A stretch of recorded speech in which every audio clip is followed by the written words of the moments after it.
My name is Rachel Bennett. I had just walked in the door after a 12-hour shift when I saw my daughter's bed empty, her blankets and toys stuffed hastily into a cardboard box left by the garage door. No one said a word to me, no warning, no explanation. My children had been pushed out of the master bedroom in silence, like they were clutter that needed clearing.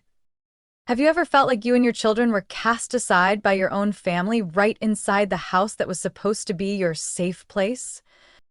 I never imagined my journey as a single mother would hit rock bottom like this. If this story stirs something in your heart, leave a comment, share your thoughts, and subscribe to the channel so I can keep telling you the rest. Because what happened next didn't just change my life, it made the entire neighborhood whisper behind closed curtains. I stood frozen in the hallway, keys still cold in my hand. The house was strangely silent. I heard the soft jingle of the wind chimes tapping against the glass door behind me, but all I could hear in my mind was one question. Why? Ava and Ethan were curled up on the couch, their small faces trying hard to stay strong. Ava hid her puffy red eyes behind her purple-rimmed glasses. When she saw me, she just said softly, "Grandma said our room had to be given to someone more important." I dropped my bag to the floor. That sentence, so cruel I had to clench my fists to stop myself from making a sound. "Did anyone touch your things?" I asked, trying to keep my voice steady. Ethan shook his head, but Ava whispered, "They packed everything already, Mom. Grandma said she didn't need to ask." I rushed toward the stairs, heels thudding against each wooden step. The upstairs bedroom, the one I had repainted myself for them, was now empty. The bed gone, the wall art removed, Ava's teddy bear thrown into a plastic bag. The walls had a fresh beige coat of paint, the smell still lingering. In the center of the room sat an ivory crib, a humidifier, a baby monitor fixed to the wall, and a pink-ribboned nameplate, "Baby Miles' Room." I stepped back, my back hitting the doorframe. "Rachel?" My mother's voice came from behind me. "The baby needs a quiet place to sleep. Your kids? They just need a place to lie down." I turned to face her, her graying hair, the familiar face that now felt painfully foreign. "What do you mean, someone more important?" I asked. "I don't want to argue," she said, "but Greg and Jenna need it more right now. Their house is under renovation. Jenna works from home, and Miles is only 6 months old." "What about Ava and Ethan? They need space too." "I told you Ava had a mild seizure before. She needs to sleep on time, in a stable environment. And Ethan is struggling with anxiety after the divorce." She sighed and looked away. "Don't make this a big deal, Rachel. The kids will adapt. We'll put an oil heater in the garage, and your dad's planning to install insulation. It's not like they'll be in there all day." "The garage? Did you just say my kids have to sleep in the garage?" "Just for a while, until Miles gets older. Please, don't make this harder than it is." I let out a small laugh, one of disbelief, not amusement. "Didn't you used to say, every child in this house is equally important?" She didn't respond. She turned and walked back to the kitchen, leaving me standing there in the room that used to belong to my children. That night I knocked on Greg's door. He looked at me like I was the one causing problems. "What's up?" he asked. "I want to know, who decided to kick my kids out of their room?" He shrugged, half smiling like it was a joke. "No one kicked anyone out.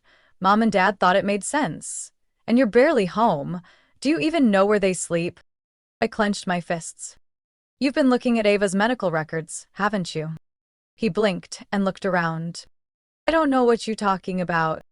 "The camera in the room, the remote app, Jenna accessing the server from the hospital I used to work at. How would you know Ava had a seizure if you didn't breach her privacy?" He stared at me, this time not smirking. He didn't deny it. "We're just thinking about a better environment for Ava. You're always working. Can you really take care of them?" I could barely believe what I was hearing. "You're trying to take custody, aren't you?" "We just want what's best for the kids." That was the final straw. I walked out of the room, my chest heavy like stone. The next morning, I took off my morning shift and brought Ava to a private clinic for a full checkup. Then I called Angela, my best friend and a nurse at the hospital. "Got a minute?" I asked. "Meet at the usual spot," she said. "No questions asked." At the small cafe on the corner, I told her everything. Angela listened without interrupting, just shaking her head slowly.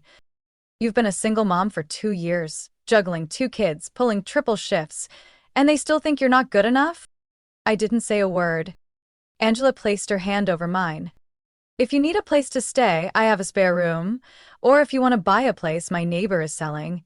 Mrs. Doyle's house. The one right across from your parents' place?" I looked up, my eyes locking on hers. "Across the street?" I repeated. She nodded. "She's getting old, moving in with her daughter. Wants to sell fast. Good price." I stayed quiet for a long moment. "Maybe," I said, "maybe that's the solution I've been searching for. If this story hit you in the heart, tap like so I know you're here." I didn't know where all of this was going to lead, but in that moment, I knew I would never let my kids sleep in the garage again. And if anything could push me to do something I'd never done before, it was the moment my daughter hugged her worn-out teddy bear and asked, "Mom, is it because we weren't good that we got sent out there?" When I got home, the house still had my parents' names on the deed, but it no longer felt like home.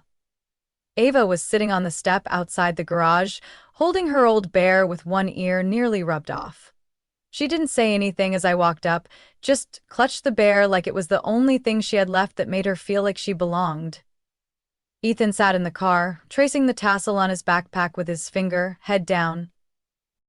I took a deep breath, not to swallow my anger, but to keep myself from crying in front of my children. "Ava? Ethan, go get changed, dinner's ready." "In the kitchen, Mom?" Ava asked, her eyes wide with caution. I nodded, even though I knew the kitchen was now crammed with Jenna's diaper boxes and formula machines. But I needed my kids to feel like they still had a mom, that they still had some sense of normal in this chaos. After a simple dinner, I told them to head to the temporary bedroom in the garage early. I grabbed extra blankets, placed a small space heater by the bed, and plugged in a star-shaped nightlight. I sat at the edge of the bed, waiting until both of them closed their eyes. Ava spoke first. "Mom, if I get sick again, will they take me away?" That question sliced right through the last thread of calm I had left. I stroked her long hair. "No one has the right to take you anywhere, sweetheart. I'm here. And I won't let anyone take you from me, for any reason." Ava didn't say anything else. She just turned over, hugged her bear, and drifted off to sleep. But I stayed awake all night. The next day, while they were at school, I started digging deeper into whatever Jenna and Greg might be planning. I opened my personal laptop and logged into the old system from the community clinic in South Denver, where I used to work. I still had limited access because I helped follow up on a few former patients. What shocked me wasn't that they had looked at Ava's medical records. It was that they had downloaded copies to an external server and accessed them from a very unfamiliar IP address. It wasn't hard to trace. I matched that IP with the most recent connections in the house. It was coming from the tablet Jenna had been using. No need for a hacker. Just a few years of handling medical data, and I knew exactly what I was looking at. This was a major privacy violation. I printed the full access log and backed it up to a USB drive. But I didn't say anything yet. I needed clearer proof, and I needed to understand exactly what they were planning to do with that information. That evening, when Jenna got home, I waited for her in the living room. Greg was holding Miles, and my mom was ladling soup for everyone. I looked at Jenna and kept my tone polite. "I need a private word with you, just a few minutes." She glanced at Greg, then reluctantly nodded. We went upstairs to the old reading room, now her home office. I shut the door and looked her straight in the eye. "Did you look at my daughter's medical records?" She froze, then answered calmly, "I only looked at what was necessary. Ava has ongoing health concerns that need monitoring, Rachel. You work constantly, sometimes you're gone for days. I was just worried about the kids." I didn't respond right away. I wanted her to keep going. And what are you planning to do with that information? We've been considering filing for temporary guardianship of Ava. Just for the times you're busy, Greg and I think it would be better for her development, at least until you're more stable. I stood up. Thank you for your honesty, Jenna. You shouldn't take this as a threat, Rachel. We're trying to help. I walked out before I said something I'd regret. That night, I called Angela. The Doyle house, I said. Do you still have the info? Angela took a breath. She knew I was finally ready. Yes, I'll text you the daughter's contact. They're looking to sell fast. Good price, safe area, close to the kid's current elementary school. I felt this strange relief, like cracking open a window in a room that had suffocated me for 2 years. The next morning, I called the real estate office and scheduled a viewing that afternoon. Mrs. Doyle had already moved in with her daughter in Littleton, but left all the keys with her daughter, Emma Doyle. The house across the street, just a narrow strip of pavement away, shaded by 2 rows of old trees. As I stepped onto that porch, a feeling washed over me. Not the feeling of returning, but of starting. A 3-bedroom house, sunlight pouring through the large south-facing window, old wood floors still solid, a small but cozy kitchen. The backyard had just enough space for a little garden. Emma Doyle gave me a full tour, then whispered, "My mom said she wanted this house to go to someone who really understands what it means to be a mother. When she found out you were a nurse and had 2 kids, she told me to prioritize you." I looked around the living room, then nodded, like I had finally found a rhythm I'd lost long ago. "This house," I said softly, "is my first step toward reclaiming what never should have been taken." I signed the deposit agreement in silence. No one knew except Angela. Legal forms, property inspection, insurance quotes, even the key handoff. I handled everything in 8 days between shifts and sleepless nights. Not because I wanted to keep it a secret, but because silence was the only armor I had left in a house where kindness had run dry. Every time I looked out the hospital window, where the early light spilled across the corner of my desk, one thing became clearer. I wasn't waiting for anyone's permission to live with dignity anymore.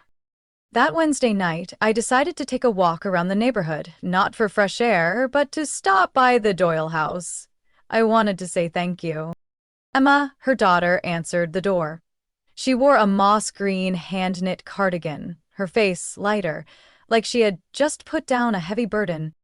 "Rachel," she smiled, "I knew you'd come."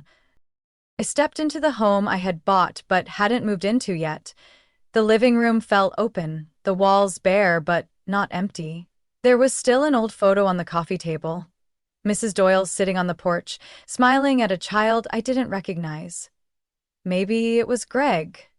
As a boy? "She hasn't cleared out everything?" I asked. Emma shook her head and poured me a cup of hot tea. "She left a few things, not because she forgot, but because she wanted you to see them." I raised an eyebrow. Emma disappeared into the next room and returned with a small wooden box, its lid slightly worn.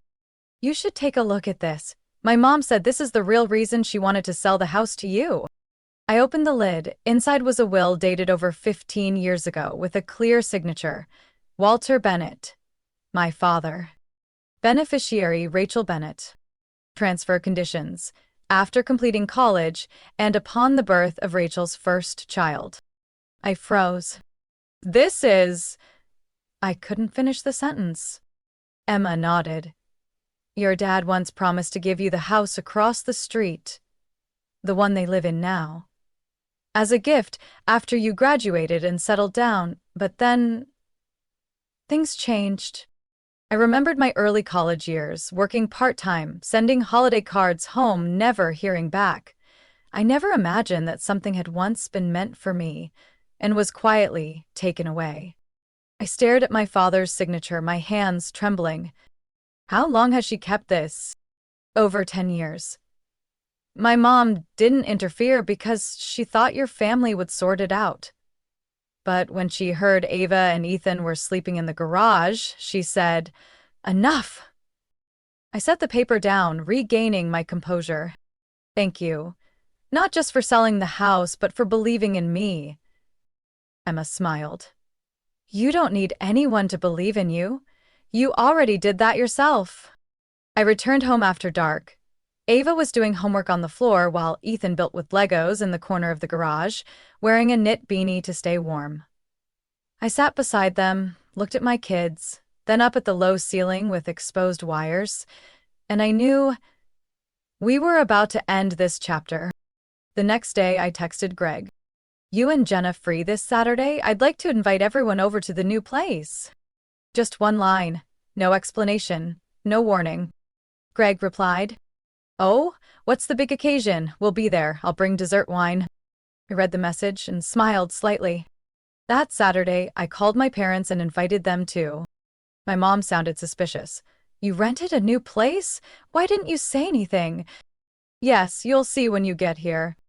Angela and her husband helped me tidy up the living room, set up a temporary dining table, and hang new curtains. I placed a vase of white roses in the center, and next to it, a clear folder, holding a copy of the old will. I waited for them without fear. For the first time in years, I wasn't asking for anyone's kindness. I was inviting them to look straight at what they'd chosen to ignore. If you've ever been overlooked in your own family and kept silent out of fear of losing your place, maybe it's time to realize this. Gratitude does not mean enduring what breaks you. When my parents arrived, they looked around the house, clearly surprised. Greg walked in whistling. Not bad, but why didn't you say anything? This is sneaky. I smiled politely. Not sneaky, just waited for the right moment. Invited everyone to sit. Ava and Ethan had been prepped. They were polite, but their eyes held the quiet awareness that this wasn't just a family visit. I stood up, placing my hand on the folder. Before we have dessert, I said, I want to share something that should have been acknowledged a long time ago. My father frowned. What is it, Rachel? I pulled out the copy of the will, gently opening it in front of him. This one? You wrote it in 2008, remember? He leaned in, reading the first line. My mom seemed to stop breathing. Where did you get this? Mrs. Doyle kept it, I said. You gave her a copy for verification at the time. Silence. I continued slowly. I don't need that house anymore. I have my own now. But I want you to know, I was once promised something, and the things you tried to pretend never existed, they weren't invisible. I turned to Jenna, and I know exactly what you did with Ava's medical records. You used that information to prep for a guardianship petition, didn't you? She blushed. Greg started to speak, but I raised my hand. No need to deny it. I'm not staying quiet anymore. I didn't raise my voice. I didn't cry. But every word echoed through that brightly lit room like a gavel striking a table that had been silent for years. And only then did I start to feel like I truly belonged in that house. Not a guest, not a shadow, not the invisible caretaker. It was the first time I opened the door to them on my own terms, and I knew, from now on, that door would only open for those who respected kindness. That night, after everyone had left, I sat alone in the new living room where warm light glowed across the curtains and the faded wooden floor. Nothing ended in hugs or applause. Greg and Jenna left first. Jenna didn't look at me again. Greg muttered, You planned this all along, didn't you? My mom stayed silent the whole evening, eyes avoiding both me and my kids. But my dad, he stayed till the end. Before leaving, he stood by the table where the copy of the will still sat. You're keeping it? He asked. I nodded. Not for the money. For the truth. He let out a slow sigh. I didn't think things would turn out like this. I looked at him. This didn't just turn out like this, Dad. It started the moment I was overlooked, then forgotten. And eventually, that became normal to you. He didn't reply. But for the first time in years, I saw his eyes lower, as if he was finally looking at himself. 3 days later, I got a letter from Greg's law office. They weren't filing for custody of Ava or Ethan, but they were proposing a guardianship advisory arrangement, a softer way to exert control over my kids' healthcare and education decisions. They called it a collaborative plan in the best interests of the children. I set the letter down, not surprised. A part of me had already expected this, but what I hadn't prepared for was how Ava and Ethan would react once they found out. That afternoon, I picked the kids up from school. Ava held a note from her teacher. She'd been selected to represent her class at the district science fair. Ethan proudly announced that he hadn't been called out today for forgetting his homework. It seemed small, but to him, it was a big win. I smiled, trying to hide the growing anxiety pulsing beneath each heartbeat. After dinner, I called them over. They sat beside me on the old couch a friend had gifted us, still smelling like fresh laundry. I have something I need to talk to you about. Ava looked at me, her eyes wary. Ethan clutched a pillow, silent. I got a letter from Uncle Greg. They want to help me take care of you by getting involved in big decisions. Like, at the hospital? Ava asked. They'll decide things if you're busy? I nodded gently. But I don't agree. I don't need anyone to replace me, and I won't let anyone act like I'm not capable. Ethan looked up. Is it because I fainted at school, Mom? I didn't mean to, I swear. I pulled him into a hug. It's not your fault, Ethan. You didn't do anything wrong. I know you've been trying so hard. That happened not because you're weak, but because grown-ups sometimes choose to ignore how strong you really are. Ava leaned softly on my shoulder. Do we have to move again, Mom? I shook my head. No, this is our home, and no one can make us leave it. The next morning, I went to my attorney's office. Ms. Callahan, who had worked in child welfare before switching to family law.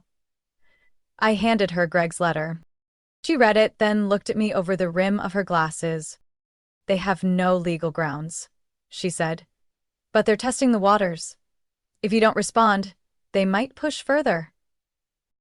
I sat up straight. So, what do I need to do? We'll send a formal letter demanding they cease any actions regarding guardianship or medical consultation without your consent, and we'll include a warning about legal consequences if they keep violating your privacy. I nodded, feeling, for the first time, that I feel alone. One more thing, Ms. Callahan added hesitantly. I'd like you to consider recording Ava's statement if we ever need proof of emotional pressure from Greg's side. I paused. I'll ask her, but only if she feels ready. That night, after Ava finished her cardboard and copper wire science model, I sat next to her on the floor. Can I ask you something? I began. She nodded. If one day you needed to tell someone about what happened at Grandma and Grandpa's, about being sent to the garage, about how Aunt Jenna watched you, would you feel ready? Ava didn't answer right away. She set her model aside and looked at me with eyes both older and still so young. If it helps people believe you're a good mom, she said, then I'll talk, because I know you did your best. I couldn't hold back the tears. But this time, they were tears of gratitude. I wasn't the same woman anymore, the one who used to sit quietly at family dinners, faking a smile while her children were ignored. I no longer believed I needed anyone's permission to mother my kids in my own way. And I knew, from that moment on, I wasn't just fighting for custody. I was fighting to show my children that real love is never measured by convenience. It's proven through action, through sleepless nights, through standing up even when your hands are shaking. I woke up that Sunday morning with a strange feeling, like someone about to do something irreversible. Not regret, more like the silence before a storm, a quiet but unshakable resolve. I brewed some coffee and stared out the kitchen window. Across the street, the old house, my childhood home, stood like a shell of memory, but it no longer felt like a place I belonged to. The only thing holding me there was a truth that hadn't yet been spoken, and today I was going to let it speak for itself. Angela arrived at 10 a.m. with 2 boxes of homemade cookies and a thin folder. "This is the final piece," she said, setting the folder on the table. "Info from the legal office. The official transfer of the house is complete. It's filed with the Jefferson County Notary System. As of today, no one can claim this house isn't yours." I picked up the folder, brushing the paper like it was something sacred. Angela looked at me. "You ready?" I nodded. That afternoon, I prepared the family meeting just like Greg used to when announcing big news. A simple dinner, enough chairs for everyone, seating arranged the way my dad preferred. Men on one side, women on the other. But this time, I was the one leading. My mom arrived first, carrying the same lasagna she made every holiday. She didn't say much, but her eyes were visibly wary. I led her to the kitchen, placed her dish on the table, and handed her a new apron I just bought. She looked surprised. "You still use aprons?" she asked. I smiled. "Some old things still hold value, Mom." Greg and Jenna showed up next, right on time. Jenna held baby Miles, and Greg brought a rushed bouquet. I accepted them without emotion, then invited them to sit. Once everyone was settled, I placed a clear plastic folder in the middle of the table. Inside were the signed purchase documents for my house, along with a few other files, including the attorney's response to Greg's guardianship consultation letter. I looked around the table, then began. "I didn't invite everyone tonight just for dinner," I said calmly, "but to clear up a few things that have never been spoken." Greg leaned on his elbow. "Are you dragging up that old will again?" I looked him in the eye. "No. I'm talking about the house. The one across the street. It's mine, legally, notarized, and no longer up for debate." My mom frowned. "Why would you do this?" "To prove a point." I took a breath. "I don't need to prove anything, but I do need boundaries. I need everyone here to understand. I'm no longer the daughter who can be quietly pushed aside."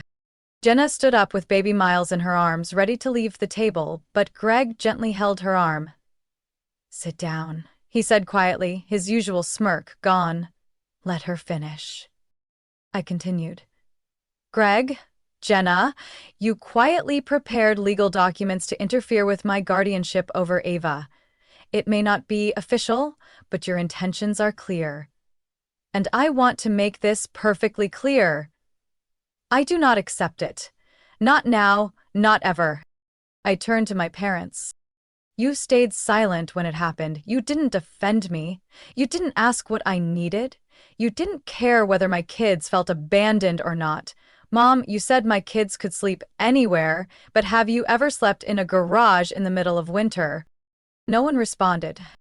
I rested my hand on the folder. "I didn't come here to apologize or assign blame. I came to set boundaries.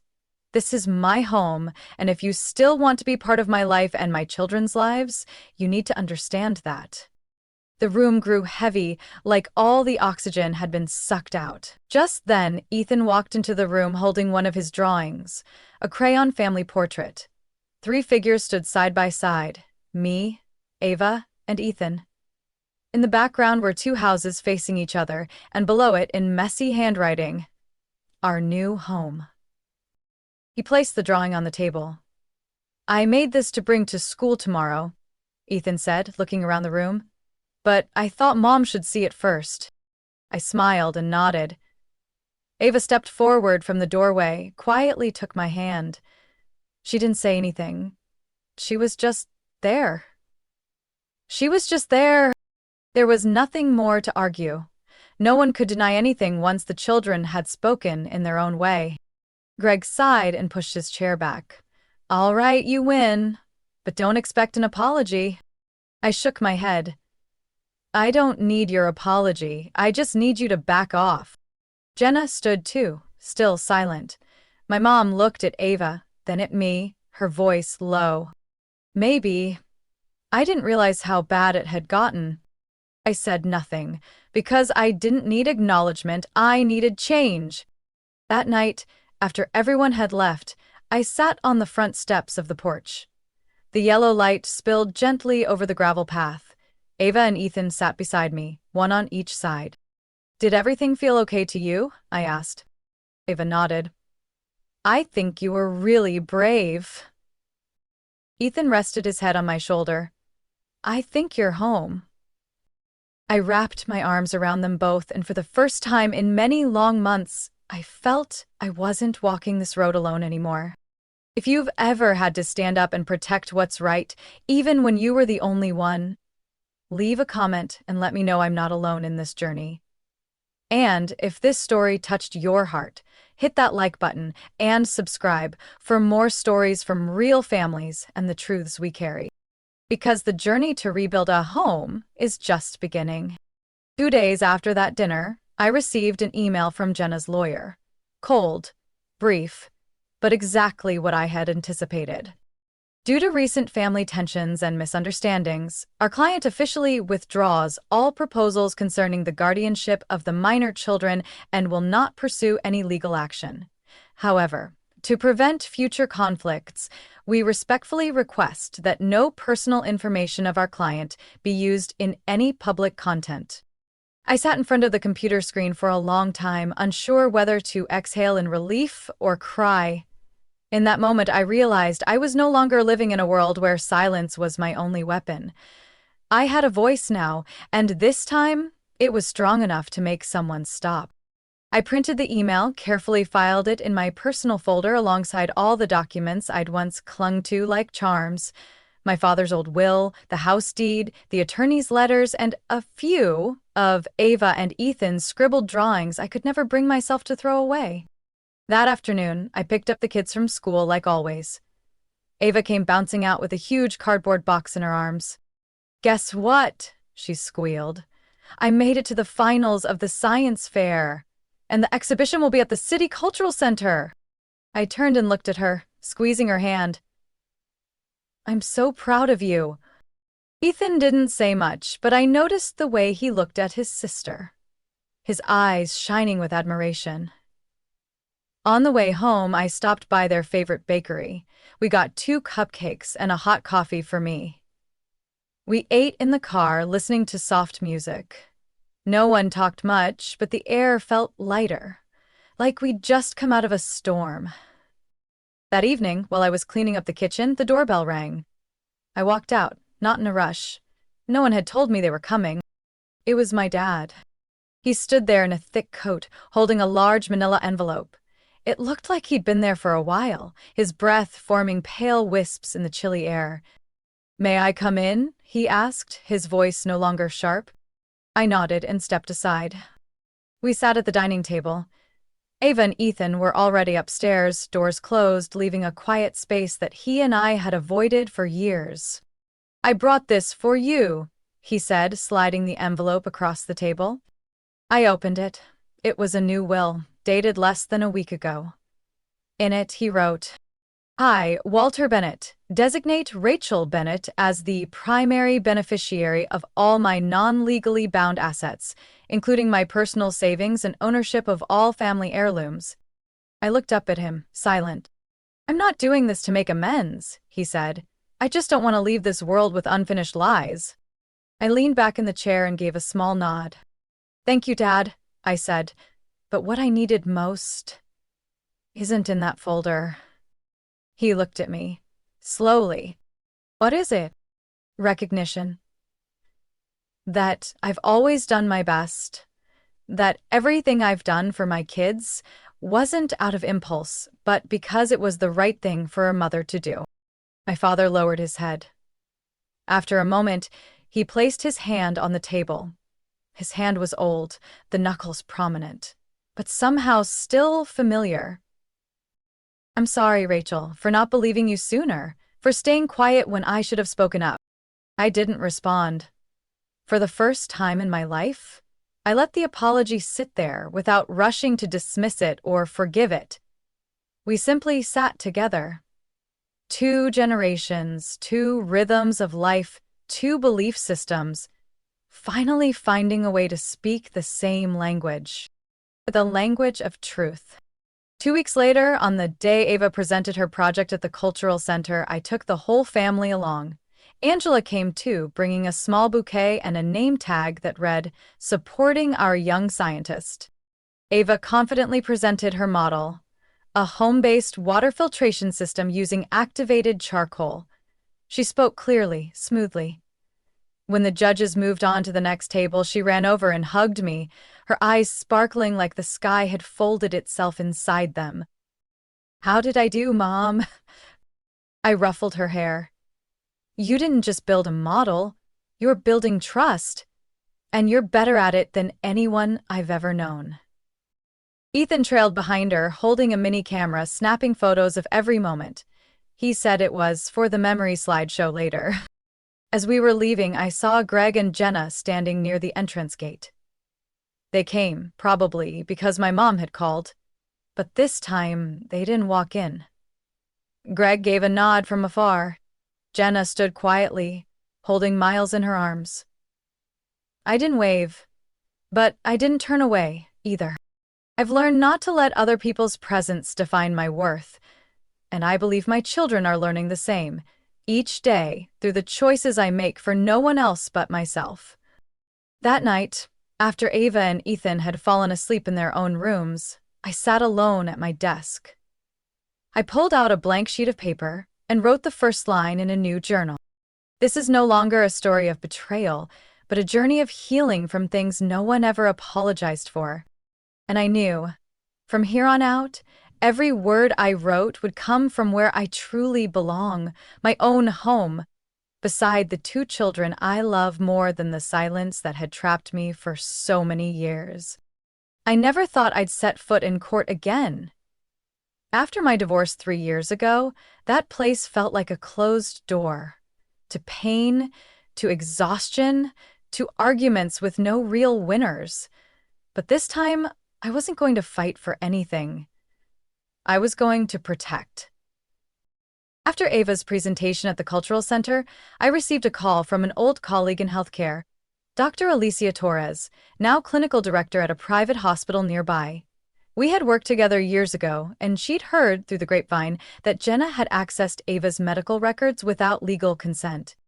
"I don't want to stir anything up," Alicia said over the phone, "but I think you should know, Jenna asked someone inside our system to check Ava's treatment history. That's a clear violation of patient privacy." I was silent for a moment. "Are you sure?" "I'm sure." I requested a trace and printed a copy of the internal audit report. "If you need it, I'm willing to testify." That call changed everything. I met with Attorney Callahan the very next day. When I handed her the report from Alicia, she looked at me for a long time. "Rachel, I have to ask, are you sure you want to take this to court? This isn't just a family dispute anymore. This would be a criminal case involving privacy and data breach." I nodded. "I'm not doing this for revenge. I'm doing it for my child because I don't want anyone, not even family, to think they have the right to meddle in a child's life just because they're more connected or have more money." Attorney Callahan slowly put her pen down. "All right, I'll start drafting the paperwork." The notice of lawsuit was sent out at the end of March. Not long after, I received an email from Greg. No sarcasm, no excuses, just one sentence. "You're tearing this family apart." I didn't reply. I used to be the one who held everything together, the peacekeeper, the fixer. But now I understand, sometimes healing means letting things break, so you can see what's worth keeping and what should be gone for good. Jenna, for her part, stayed completely silent. From what I heard, she had taken a leave of absence from her job at the health tech startup. Violating a child's medical privacy wasn't just a personal mistake. It could be the end of her career. Still, I didn't feel triumphant. Only a deep, unmistakable clarity. I was doing the right thing. In April, the preliminary hearing took place. The courtroom was cold and quiet. I wore a charcoal gray suit, little makeup, but I walked in as myself. fully. Beside me was Attorney Callahan. Across the aisle, Jenna sat with her lawyer, a sharp young man, cautious but composed. The judge asked both sides to present documentation. When Callahan submitted the hospital trace report from Alicia, Jenna lowered her head. For the first time, I saw her without that usual air of certainty. Greg wasn't present. I wasn't surprised. Callahan stated, "Your Honor, the defendant accessed personal medical information of a minor without any legal authorization from the guardian. This is a serious violation of the Health Insurance Portability and Accountability Act and could constitute invasion of privacy." Jenna's attorney didn't deny the act, only asked the court to consider a civil settlement instead of pursuing criminal charges. The judge turned to Jenna. "Do you have anything to say?" Jenna stood, wringing her hands. "I thought I was helping. I didn't mean to hurt anyone. I've seen Rachel struggle, and I thought if I could predict what might happen with Ava, I could handle it better." I stood, meeting her gaze. "Being a mother isn't about who can predict things better," I said calmly. "It's about showing up when they do. I've always shown up, and you don't get to replace me just because you think you know more." The judge nodded. "The court will take all arguments under advisement. A full trial is scheduled within 4 weeks." As I left the courtroom, the midday sunlight poured through the marble hallway.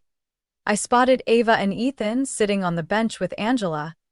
Ava was sketching in her drawing pad, and Ethan munched on a cookie, crumbs all over his shirt. I walked over and sat next to them. "Are you okay, Mom?" Ava asked softly. I nodded, smiling.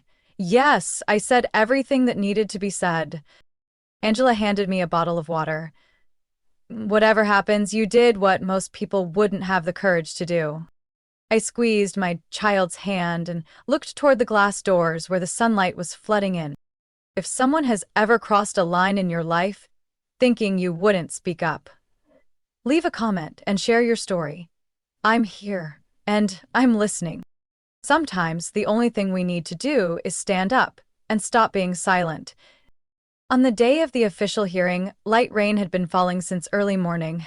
I sat in the car for a long time before going in, watching the water streak across the windshield like a timeline thick with memories. I wasn't afraid of losing. The truth and the evidence were on my side. What weighed on me was the fact that I was taking someone I once called sister-in-law to court for violating the most sacred things: my child's privacy and my role as a mother. I wasn't angry at Jenna anymore. What I felt now was a quiet kind of exhaustion, like closing a book you once loved, only to realize it ended with a chapter of betrayal.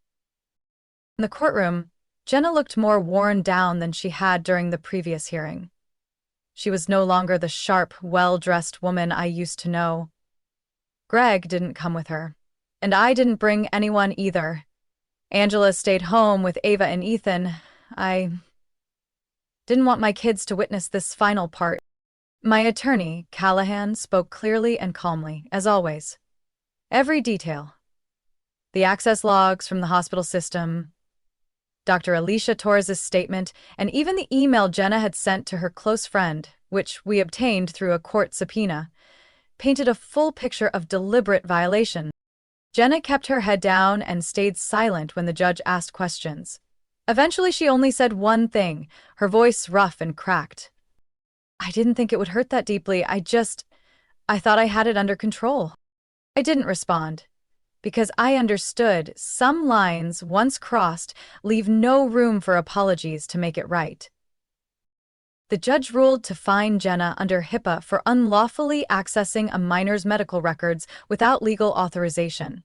She was also banned from accessing, directly or indirectly, any medical information related to Ava for the next 3 years. The hearing wrapped up after nearly 2 hours. I stepped outside while a light rain was still falling, but now the raindrops didn't feel cold. They felt like they were washing away everything I'd carried for the past year. On the way home, I didn't head straight back. I stopped by a small park near my old school, the one I used to sneak off to when the tension at home got too much to bear. I sat on an old wooden bench near the playground, listening to kids laughing, to sparrows chirping under rain-soaked trees. And I thought about my own journey, how a mother could cross thresholds she once thought impossible to survive. Since the case, I'd cut back one shift a week. Not because I was weaker, but because I refused to trade time with Ava and Ethan for any amount of overtime. Work still matters. But I've realized the one thing you can't ever replace is time. We started spending more evenings eating dinner at our small round table, talking about things that didn't really matter, like Ava discovering her desk mate didn't know how to peel an apple, or Ethan teaching himself piano by ear because reading notes is boring. One evening, as I was sorting through documents in the study, Ava walked in holding a navy mule piece of cardstock. "Mom, I made this for you," she said, placing it in my hands. I opened it. A handmade card, with a heart shape cut out using zigzag scissors and slightly crooked handwriting inside. "Thank you for not giving up, for not staying quiet, and for choosing me over keeping the peace." I pressed the card to my chest and hugged Ava tightly. I didn't need any more rulings from any judge. That card was the only verdict I had ever waited for. The following Saturday night, I decided to clean out the small downstairs room, the one that used to be my old home office, still cluttered with unpacked boxes from when we moved in. I found a box of old photos.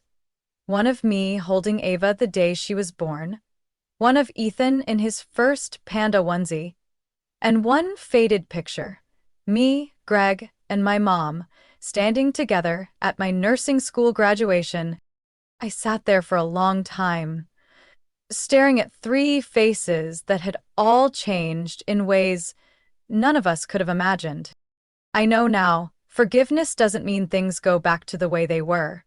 It means learning how to look at a memory without letting it hurt you again.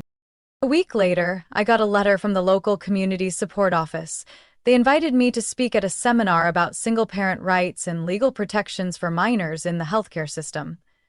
They'd learned about me through a piece Alicia had shared within her network, about a mother who brought the truth into the light, even when it meant standing up to her own family. I sat quietly after reading the invitation, not because I was unsure, but because I realized what I once endured in silence could now help someone else, somewhere else, with a different child, and a mother at the edge of her strength. I opened my laptop and typed the first line of the draft. I didn't come here to talk about a broken family. I came to speak about a mother who learned that silence is also a kind of surrender, and I chose not to take that road. And I knew, even though there was more work ahead and wounds still healing, I was beginning a new chapter. Not from anger, not from pain, but from a quiet, steady confidence that I, Rachel Bennett, am the only one who gets to write the rest of my story. Under the soft light of late spring, the seminar took place in a small lecture room inside the county's public library.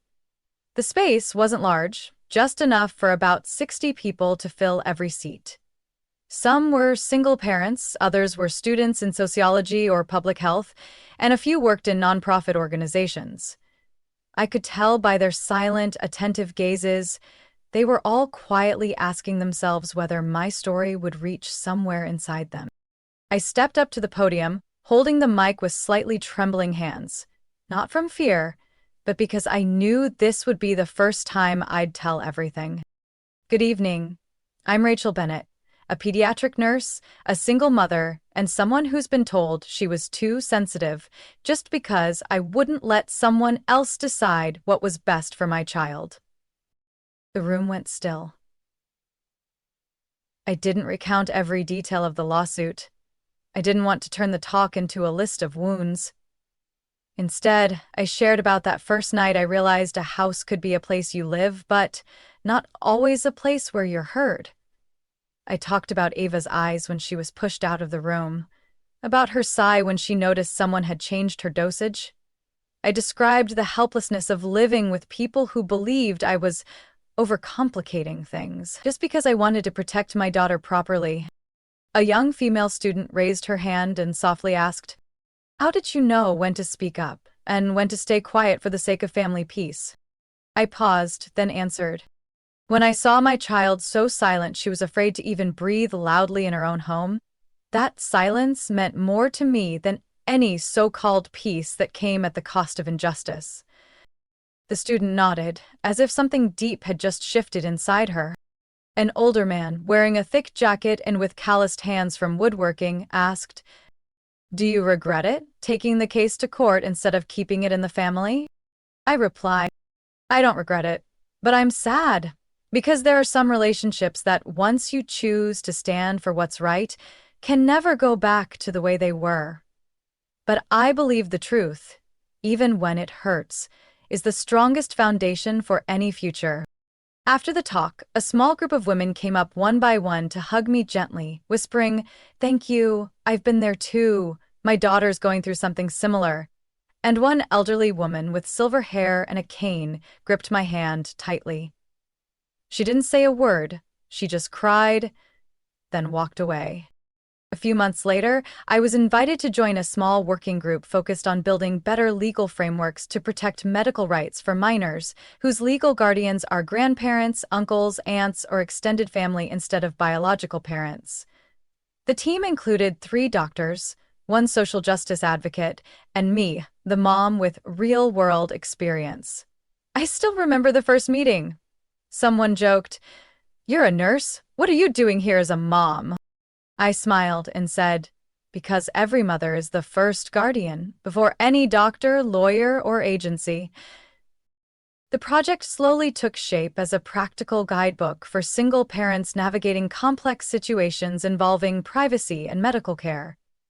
I'm not a great writer, but I have lived it, and I wrote with the sleepless nights, with the sighs my child made after being given the wrong dosage, with the suffocating feeling of being a mother who knows she's right while no one will listen. That fall, Angela called me during her break-on shift.